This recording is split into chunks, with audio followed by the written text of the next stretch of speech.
11 വയസ്സുകാരനെ ലൈംഗികമായി പീഡിപ്പിച്ച് 44-കാരൻ പിടിയിൽ. കൊല്ലം കടക്കലിലാണ് സംഭവം. കടക്കൽ സ്വദേശി സന്തോഷ് കുമാറാണ് അറസ്റ്റിലായത്.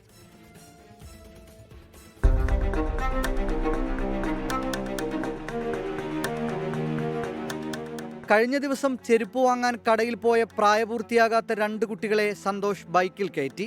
പിന്നീട് കടയിൽ കൊണ്ടുപോയി. ചെരുപ്പ് വാങ്ങിയ ശേഷം ഒരു കുട്ടിയെ വഴിയിൽ ഇറക്കി വിട്ടു. പിന്നാലെ 11-കാരനായ മറ്റേ കുട്ടിയുമായി ബൈക്കിൽ യാത്ര തുടർന്നു. ആളൊഴിഞ്ഞ സ്ഥലത്തെത്തിച്ച് കുട്ടിയെ പീഡിപ്പിക്കുകയായിരുന്നു.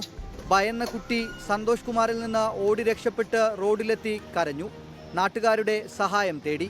നാട്ടുകാർ കുട്ടിയിൽ നിന്ന് മാതാപിതാക്കളുടെ വിവരങ്ങൾ തേടിയ ശേഷം വിളിച്ചു വരുത്തി ഇവരോടൊപ്പം വിട്ടു. തുടർന്ന് പിതാവാണ് പോലീസ് സ്റ്റേഷനിലെത്തി പരാതി നൽകിയത്. കടക്കൽ പോലീസ് കുട്ടിയുടെ മൊഴി രേഖപ്പെടുത്തി. സന്തോഷിനെതിരെ പോക്സോ അടക്കമുള്ള വകുപ്പ് ചുമത്തി കേസെടുത്തു. പോലീസ് പ്രതിയെ കടക്കൽ ഭാഗത്തു നിന്നും പിടികൂടി. കോടതിയിൽ ഹാജരാക്കിയ സന്തോഷിനെ റിമാൻഡ് ചെയ്തു. 24 കൊല്ലം.